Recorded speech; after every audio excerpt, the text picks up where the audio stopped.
안녕하십니까. 2020학년 1학기 총이치 기공학 이론과 실습 선행학습을 위한 두 번째 시간입니다. 첫 번째 시간에는 총이치의 큰 개요적인 범위와 제작 과정에서의 첫 번째 나비치에 대해서 말씀을 드렸습니다.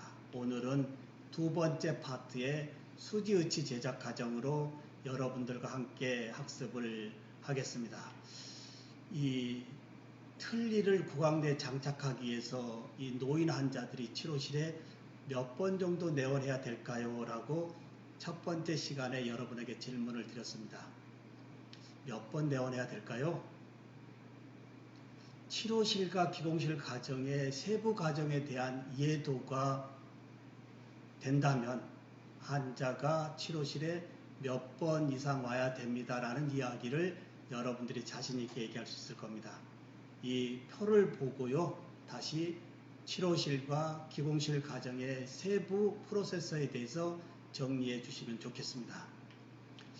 이제 나비치에서의 세칸의 수지의치, 수지의치는 거의 기공의 랩 파트입니다. 랩 사이드에서 기공실에서 진행되어지는 이 과정이 세칸의 수지의치.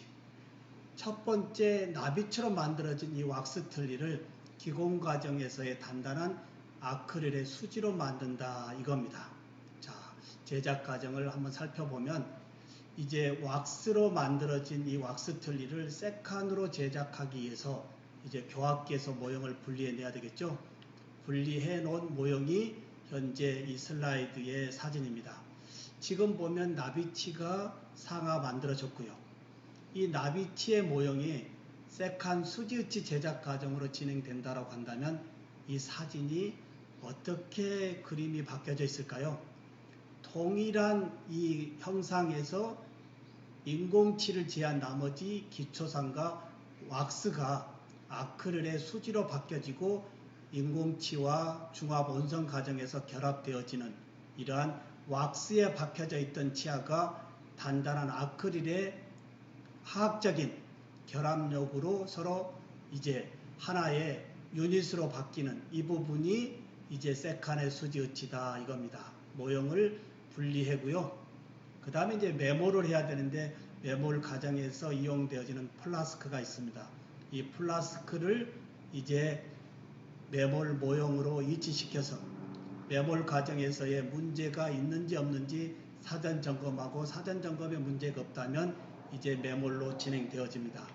메몰하기에 앞서 이 나비치 모형, 즉 메몰하고자 하는 모형을 물에다가 약간 침수시켜 줘야 되는데요. 침수시켜 주는 이유는 뭘까요? 나비치를 만드는 과정이 상당한 시간이 요하기 되기 때문에 나비치가 상당히 건조합니다. 드라이 되어 있습니다. 드라이 되어진 이 모형을 메몰 과정에서의 메몰제하고 만나면 드라이 되어진 모형이 메몰제 수분을 뺏어가기 때문에 탈해 현상이 나오겠죠. 이런 부분을 차단하기 위해서 드라이 되어진 나비치 모형을 메몰 전에 물에다가 충분히 흡수를 시켜줘야 된다고 하는 부분. 그리고 이제 플라스크라고 하는 기구를 이용해서 메몰을 하는데요. 플라스크 내부에 윤활유 역할의 바셀린을 아주 얇게 가볍게 발라줘야 되겠습니다. 왜 그럴까요? 이 플라스크 내부에 메몰제가 들어가서 이제 온성이 끝나면 이 플라스크에서 메몰제 모형을 제거하는데 이 메몰제 모형의 이 크기가 굉장히 크기 때문에 여기서 빼내기가 쉽지 않습니다. 충격을 가하지 않고 쉽게 빼낼 수 있는 방법은 이 플라스크 내부에 윤활유 역할의 바셀린을 이렇게 약하게 발라주는 거 중요하겠죠. 그리고 이제 메몰로 들어가는데요. 메몰은 1차 플라스킹, 2차 플라스킹, 3차 플라스킹의 3단계로 나눕니다. 이 1단계는 플라스크 내부에 적당량의 묽은 이 석고를 넣고요. 그 다음에 손에 들고 있는 나비치를 아직 초기경화되지 않는 이 플라스타의 센터에 위치시키고 눌러주면 깊이와 위치를 원하는 숫자의 이 상황대로 이치시킬 수 있습니다. 이치시키고 나면 이 가행의 석고가 바깥으로 좀 넘치겠죠. 이때 가지고 있는 스파츌라로 제거하고요.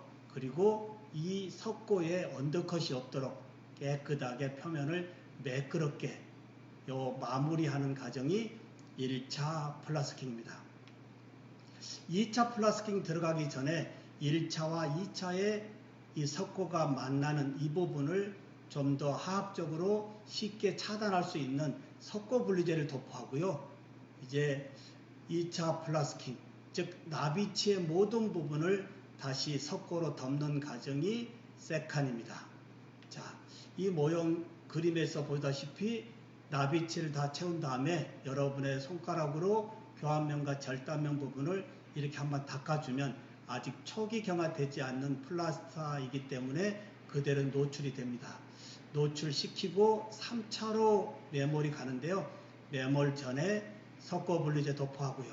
그리고 여기에 이제 경석고를 채우고 그리고 뚜껑을 닫아서 넘쳐게끔 하고 이제 클램프에 완전하게 조여서 경화될 때까지 기다리는데 여기에서 제가 하나 질문을 드릴 게 있습니다. 여러분들도 혹시 그런 질문 나오지 않나요? 굳이 2차 매몰에서 뚜껑 과정까지 석고로 채우면 되는데 굳이 2차에서 나비치의 교환면과 절단면까지만 2차로 하고 3차를 다시 경석고로 채우는 이유가 뭐냐라는 질문 생각 한번 해볼까요? 네, 이렇게 해서 3차 매몰이 이제 익스펜션 팽창을 최대로 막은 상태에서 경석고가 경화되어지면 이제 다음 작업으로 가야 되겠죠? 그 다음 작업이 왁스 제거입니다. 좌측의 슬라이드에서 보다시피 이미 매몰되어진 이 플라스크는 이 화학적으로 분리가 되어 있다 하더라도 쉽게 하암과 상암을 분리할 수가 없습니다. 이래서 이 매몰되어진 플라스크를 뜨거운 물 속에 집어넣거나 또는 스팀의 이 열의 전달로 인해서 내부에 들어있는 왁스를 연화시켜서 이제 쉽게 상암과 하암을 분리하는 이 분리 과정을 거쳐서요 끓는 물로 왁스 워시를 합니다. 인공치를 제한 나머지 모든 면은 왁스를 깨끗하게 제거하는 이 보일아웃 이 과정. 혹시 왁스가 깨끗하게 제거되지 않으면 어떤 문제가 올까요? 왁스가 제거되지 않는 그 부분에 인절미 레진이 밀고 들어가지 못하기 때문에 그 부분이 의치상에서는 기포로 발생이 되겠죠. 예, 왁스 미세한 데까지 완전하게 녹여서 제거하는 이 보일아웃 중요합니다. 그리고 이제 왁스 제거가 되어지면 왁스 제거 과정에서의 끓는 물의 온도에 의해서 플라스크가 굉장히 뜨겁습니다. 이 뜨거운 상태에서 분리제를 도포하는 것이 아니고요.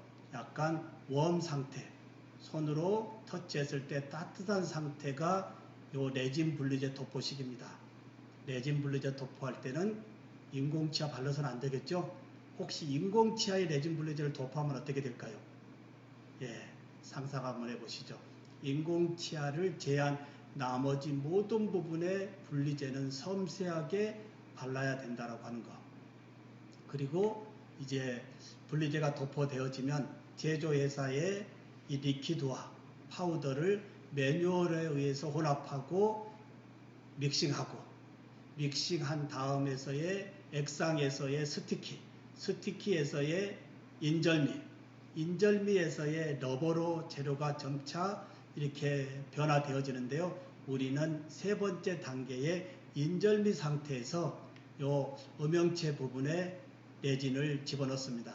이때 레진을 집어넣는 방법은 오버패킹이라고 좀 더 가잉으로 집어넣어서 압력에 의해서 미세한 부분까지 침투시키고 나머지를 빼내는 이러한 오버패킹을 진행하는데요. 자, 음영체에 인절미 레진 넣고요. 그리고 하암과 상암 사이에 차단막이라고 하는 이 셀로폰지를 집어넣어서 조립을 하고 그 다음에 시압이라고 하는 이 프레스에 이치시켜서 좌측의 게이지, 즉 1차 시압이 50파운드라고 한다면 2차 시압은 70파운드, 3차 파운드는 100파운드로 점차 압력의 시압을 높여서 이 인절미의 레진이 이 압력에 의해서 음영체의 모든 부분까지 부족된 부분 없이 완벽하게 전달시키기 위한 과정이 3단계로 진행하는 겁니다. 이렇게 해서 3단계로 진행하면서 더 이상 가행의 레진이 빠져나오지 않는다라고 한다면 하암과 상암 사이에 가로막혔던 셀로펀지를 빼내고요. 그 다음에 닫은 다음에 3차 시압으로 압력을 줬던 그 압력대로 클램프에 완전하게 다시 이치시켜서 조여줘야 되겠습니다. 이렇게 해서 이제 중압의 온선 과정을 가는데요. 끓는 물 속에 제조회사에서 원하는 이 물의 온도와 끓는 시간, 즉 온성의 시간을 매뉴얼에 따라 지키고요. 그리고 끝나면 냉각시킨 다음에 이 플라스크에서의 매몰제 모형을 제거해야 됩니다. 우측의 매몰제 모형 어떻게 제거 잘 돼 있나요? 매몰 전에 플라스크 내부에 바셀린을 도포하는 거 이해되실 겁니다. 그때 바셀린을 도포했기 때문에 큰 충격 없이 매몰제 모형 파손이나 의치상 충격 없이 쉽게 우측 슬라이드에서 빠져나온 것을 볼 수가 있습니다. 이렇게 해서 이제 매몰제 모형을 제한, 나머지 매몰제를 깨끗이 제거하고요. 우측 슬라이드가 곧 나비치가 수지의치로 바꿔지는 이러한 사진입니다. 이러한 의치상과 이 작업 모형이 결합되어진 상태에서 이제 재부착이라고 하는 교합기에 다시 재부착을 해봅니다. 왜 그럴까요? 왁스에서의 교합의 형태대로 수지의치 제작 과정이 이어져야 되는데 수지의치 제작 과정에서는 교합의 차가 표준적으로 발생이 되어지는 허용 오차가 있습니다. 즉 0.5에서 1mm 정도가 교합이 높아진다라는 이야기예요. 그래서 그 높아진 부분만큼을 다시 왁스 덴처에서의 교합 기록과 같이 이제 좀 더 수정을 시켜주기 위한 과정으로 요 온성의치를 나비치 교합 기록계에 의해서 다시 재부착을 하고요. 그리고 의치상 중앙에 교합에 교합지를 넣어놓고 우리가 이제 중심 교합, 전방 교합, 작업 교합에서의 조기 접촉되어지는 부분을 이제 기능교두가 아닌 비기능교두의 조기 접촉점으로 나비치에서의 교합대로 그대로 다시 찾아주는 이 과정이 재부착의 선택 삭제 과정입니다. 이렇게 해서 이제 선택 삭제 과정이 끝나면 다듬질을 하기 위한 부분인데 이 의치상이 모형에 지금 완전하게 결합되어 있기 때문에 이때부터는 의치상이 중요한 것이지 모형이 중요한 건 아니죠. 그래서 이 과정에서 의치상을 보호시키고 모형에서 의치상을 빼내기 위해서는 모형을 파손시킬 수밖에 없습니다. 여기에 모형이 파손되어지는 이유 이해되시죠? 네. 그래서 의치상을 완전하게 모형에서 분리시켜서 연마기구를 이용해서 다듬질과 그리고 이제 강택, 좀 더 이 부드럽게 환자 점막에 우리가 장착되어지고 그리고 심리적으로 덴처가 깨끗함을 보이기 위한 이 다듬질과 연마 과정을 거쳐서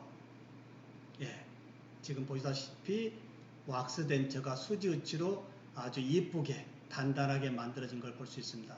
이렇게 최종적으로 만들어진 이 수지의치를 이제 보관 용기에 물을 좀 담아서 물이 함유되어진 상태로 이 수지의치를 담아서 치료실로 보내주면 치료실에서는 환자 구강 내에 장착시키고요.